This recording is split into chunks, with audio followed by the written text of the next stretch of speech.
Hello again, brothers and sisters. Jack Talcott here. Today I want to give you some tips on meditation. Now, let me qualify. There's plenty of people out there who know much, much more than I do.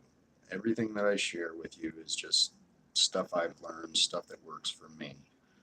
Um, as I've as I've learned, I've listened to others, found their tips, their tricks, but when they said it took them 10 years to do it, I didn't listen to them for all the information they had, but I took the fundamentals and I ran with it and played along myself. So take it for what it is. My first sponsor regarding meditation, he said it very well that prayer is speaking to God, meditation is listening. So early in my recovery, I tried meditation. I didn't know what the heck I was doing. Focus on the now, focus on my breath. What does that mean? I never got it. So, with everything in this life, once we bring our awareness to the goal, to the objective, it makes things easier.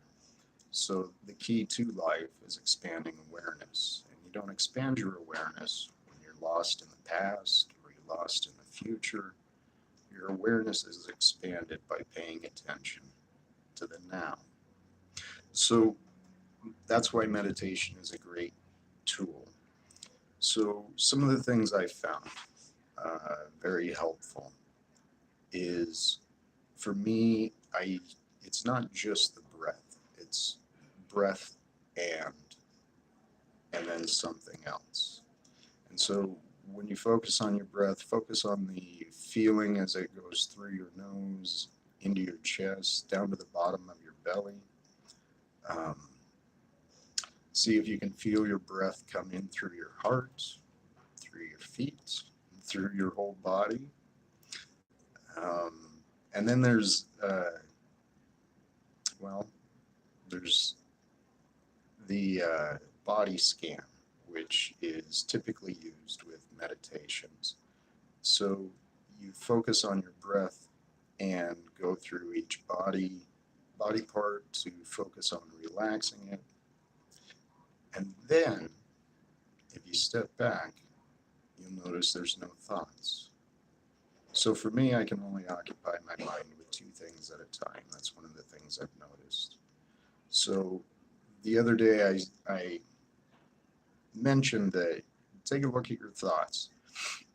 When you have a quiet moment and you go to meditate, start out by closing your eyes. See if you can identify your thoughts. See what they look like. Are they pictures? Are they words? Are they sounds? And then see if you can step back. Notice who is noticing the thoughts. Become the observer of your thoughts. And frankly, that's the key. If you can become the observer in your life, it's very easy to do the right thing. Well, not. It makes it easier. So focus on two things at once. That's one of the things I found helpful. Another thing is breath.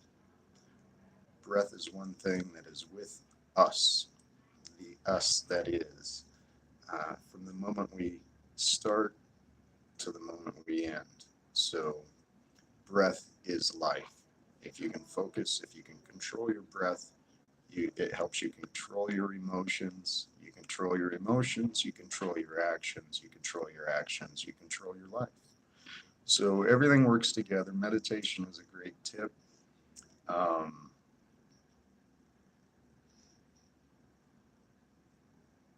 so identifying your thoughts first.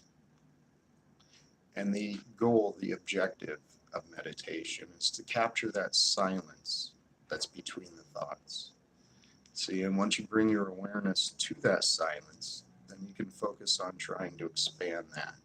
So meditation is actually pretty simple. We all do it. We just may not be aware that that's what we're doing.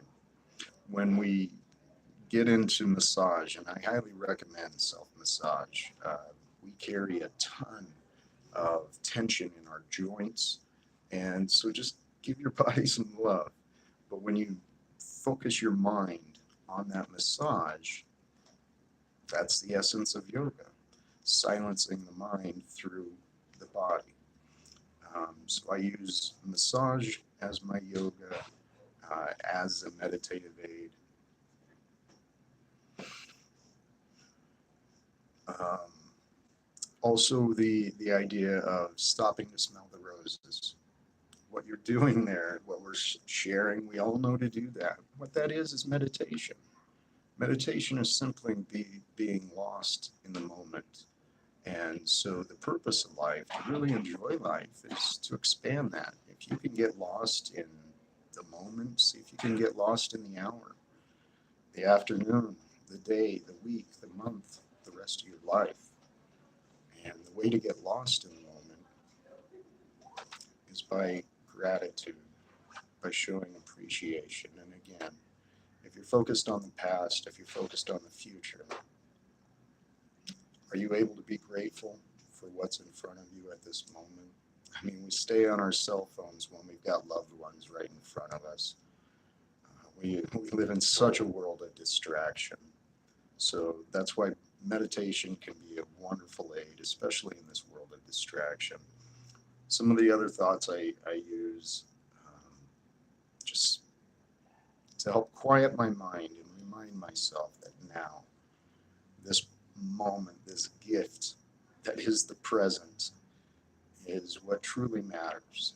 And so one of the things I did when I go home, the garage door would close, and I'd remind myself, with love and compassion, the rest of the world is existing. I'll find out what happens once I leave my home. So treat your home as a sanctuary, treat your car as a sanctuary, find sanctuary any moment you can. Um, the joy is in the moment. It's not on Facebook. It's with each other. Forgive my preaching. Yoga, massage, smelling roses, exercise. Find those activities that you get lost in, whether it's writing or drawing or singing or music or whatever it is. Those activities that you get lost in is actually, it's your form of meditation, because you're lost in the moment. You forget who you are. So as far as meditation goes, what I have concluded is I use three different types of meditation. I use a reflective meditation, a contemplative meditation, and an observational meditation. And in each of those, what I'm going to suggest is get curious. Because once you start to get curious, once you start to ask questions, you soon start to see how little you know about what you don't know. There's so much out there in this massive universe, and we know so little about our bodies. There's so much new science that's coming out, which, a little secret, it's some of the stuff that has been around for thousands of years. But with the aid of modern science, we're proving it. There's scientific evidence to the benefits of meditation. It relieves the chemicals, the toxins, the whatever. I'm no expert, but there's a lot of science out there on the benefits of meditation. So regardless, reflective meditation, or excuse me, let me start with observational meditation. As I mentioned, that's where you go through your body, see what pleasures you can find in your body, how comfortable you might be feeling. Um, are there any sounds you can hear? What can you hear without identifying it, without labeling it as good or bad? What feelings can you feel? What sounds can you hear? Go through your body. Can you feel your energy centers? Can you focus on different parts of your body. Just play around. It's your body, it's your mind. Discover it. Reflective meditation. That's where I reflect on everything that I have to be thankful for. And that also ties into the contemplative meditation, where I contemplate two things: how interconnected each of us are. Think about how there's universes upon universes. There's more bacterias in our body than there is human cells.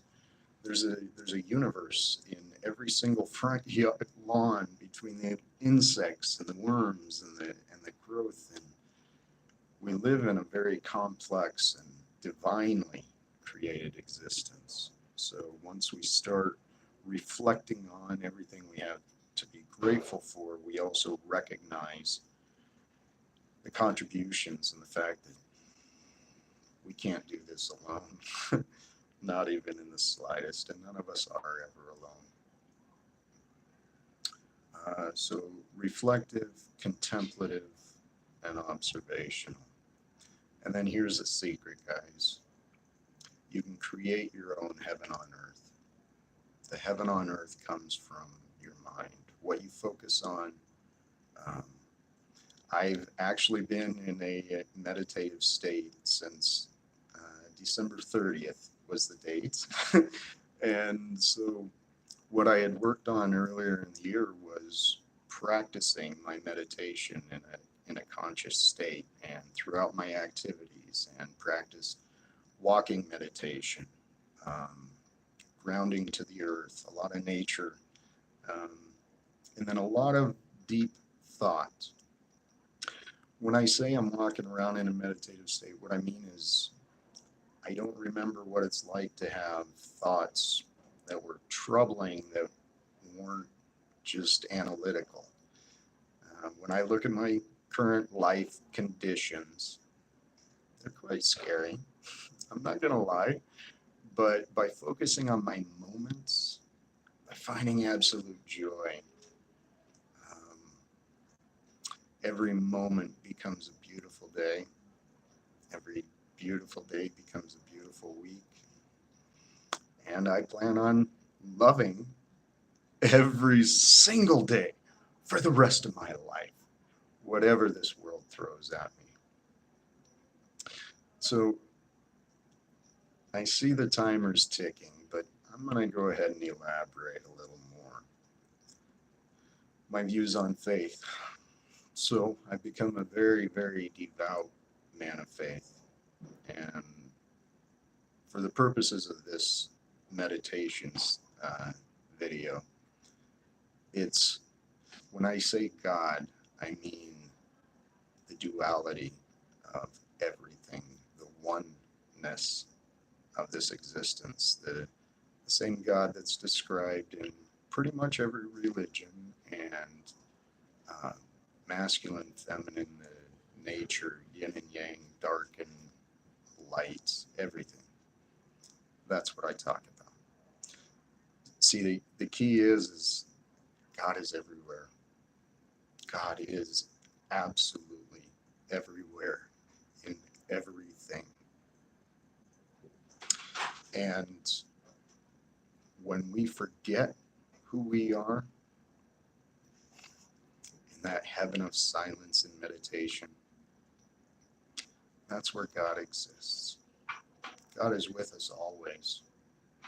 The option to silence your mind, praise and rejoice the gift of this experience, and then couple that when you take care of your body with stretch, massage, relaxation, and exercise. Oh my God, feels so good to be alive. I'm still in a line from Ralph Smart. By the way, check him out. Infinite Waters. The dude's brilliant. But back to my point. Heaven on earth is achievable for every single one of us. And when it's achievable for every single one of us, then it shows there's only one purpose for us to be here. For me, I've decided there's only one purpose for me to be here. Now that I know how to live my life, the only reason I'm here is to tend to God's creations, which is our environment and each other. So with that, please like, subscribe, share, comment, and live without fear. Spend some time discovering who you are. Make a game of this existence. Challenge yourself. See how good you can become. That was one of the things I set out earlier last year. I decided I wanted to try and become superhuman. And what I'm talking about there, oh, I'm glad I thought of this. Wim Hof, brilliant breath practitioner. There's many others out there. Wim Hof is one that I learned from. He's discovered some amazing things in our body about tying your breath to your emotions and your mind. And between him, Tony Robbins, dude, that guy's amazing. And he studies the best of the best that's out there. So I studied Tony Robbins, and then Mary Morrissey, who's one of the absolute mind-blowing best. I studied from her, and Anthony DiClemente, I don't know how to say his name. That dude he's on top of the newest sciences and stuff on our body. Lots of information out there, guys. Learn who you are. Start taking care of yourself. Let's start looking out for each other. We can all do a lot better, right? God bless us. Live without fear. Namaste.